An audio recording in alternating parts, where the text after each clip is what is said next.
నా పేరు అవ్వారు వెంకట సుబ్బారావు. నాది బాలాజీ నగర్ అని సికింద్రాబాద్ దగ్గర యాప్రాల్ దగ్గర బాలాజీ నగర్‌లో గత 20 సంవత్సరాల నుంచి ఆయుర్వేద వైద్యం చేస్తున్నానండి. ఈ రోజున మీకొక మంచి ఆయుర్వేద ఔషధాన్ని తయారు చేసే విధానాన్ని మీకు చెప్పాలనుకుంటున్నాను. చాలామందికి ఆహారపు అలవాట్లు మారిపోయి శరీరం వేడెక్కి పైల్స్ అనేవి వస్తున్నాయి సార్. ఈ పైల్స్ వచ్చినప్పుడు పైల్స్‌తో పాటు రక్తం కూడా పారిపోతుంది. శరీరానికి కావాల్సినటువంటి సప్తధాతువుల్లో రక్తం అనేది చాలా ఇంపార్టెంట్. ఆ రక్తం ఎంత లాస్ అయితే మళ్ళా తిరిగి పుట్టాలంటే చాలా టైం పడుతుంది. ఈ లోపల మనిషి నీరసపడతాడు. మరి దీన్ని మనం నివారించుకోవడానికి మన దగ్గర ఉన్నటువంటి ఒక మంచి మార్గం మీ ముందు చెప్తాను.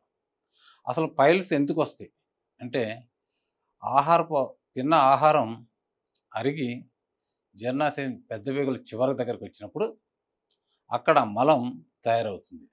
ఆ తయారైన మలం బయటకు వచ్చేటప్పుడు మనం కొంత ప్రెజర్ పెట్టాల్సొచ్చిద్ది. ఆ ప్రెజర్ ఎక్కువైనా లేతే దాంట్లో ఉన్నటువంటి నీటి శాతం తగ్గినా మలం గట్టిపడిపోయి రావటం కష్టంగా ఉంటుంది. అలాంటప్పుడు ఇంకా ఎక్కువ ప్రెజర్ పెడతం వల్ల అక్కడ ఉన్నట్టు సన్నటి నరాలు చిట్లి రక్తం బయటకొస్తుంది. ఇది చాలా నొప్పిగా కూడా ఉంటుంది. దాన్ని మనం ఇవాళ ఎలా తగ్గించుకోవాలో చేద్దాం. దానికి ఉపయోగపడే ఐటెమ్స్ రెండే రెండండి. అది ఒకటి గులాబీ పూలు, రెండోది పంచదార కానీ లేదా నవబోతు కానీ. ఈ పంచదారని నవబోతుతో మనం చేసేటువంటి దాన్ని గుల్కంద్ అంటారు. ఇలాంటి గుల్కంద్‌ని ఒక స్పూన్ రోజు తినగలిగితే నెక్స్ట్ 24 గంటల్లో కల్లా ఆ రక్తం వచ్చేటువంటి దాన్ని తగ్గిపోతుంది.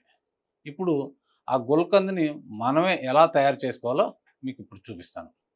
మంచి నాటు గులాబీ పూలని తీసుకోండి. తీసుకున్న తర్వాత ఒక గాజు సీసా తీసుకొని, ఆ గాజు సీసాలో నేను చెప్పిన విధంగా మీరు గులాబీ పూలని పెట్టుకోండి. ఇది ఒక గాజు సీసా. ఈ గాజు సీసాలో ఇలా గులాబీ పూలని ఒక లేయర్ లాగా ఏసుకోవాలి. ఏసుకున్న తర్వాత దీని మీద మళ్ళా పంచదార లేతే నవబోతుని ఇలా పంచదారని లేదా నవబోతుని పోసుకోవాల్సి ఉంటుంది. పోసుకున్న తర్వాత మళ్ళా వీటి మీద ఒక లేయర్ లాగా ఇంకొకసారి ఈ గులాబీ పూలని పెట్టుకోవాలి. మళ్ళా పంచదార పోయాలి.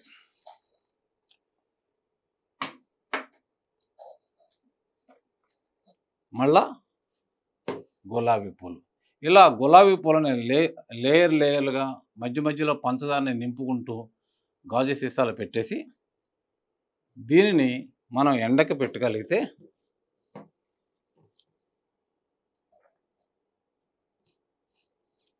ఒక 4, 5 రోజుల్లో ఈ ఎండకి వేడికి పంచదార కరిగిపోయి గులాబీ పూలతో సంయోగం చెంది ఇది మంచి లేహ్యంలాగా తయారవుతుంది.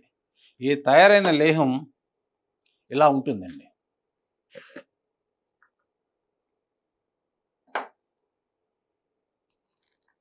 ఈ తయారైన లేహ్యం ఇలా ఉంటుంది. ఈ లేహ్యాన్ని మనం రోజు ఇంత తినుకోగలిగితే మన శరీరం నుంచి వస్తున్నటువంటి రక్తం అనేది ఆగిపోతుంది. ఇది ఓన్లీ మలద్వారం నుంచే కాదండి, ముక్కులోంచి కానీ, కంటిలో నుంచి, నోటిలో నుంచి కానీ వచ్చేటువంటి ఈ రక్తాన్ని ఎక్కడి నుంచి వచ్చినా కూడా వచ్చేటువంటి రక్తాన్ని ఆపగలిగినటువంటి శక్తి ఈ గులాబీ పూల లేహ్యానికి ఉంది.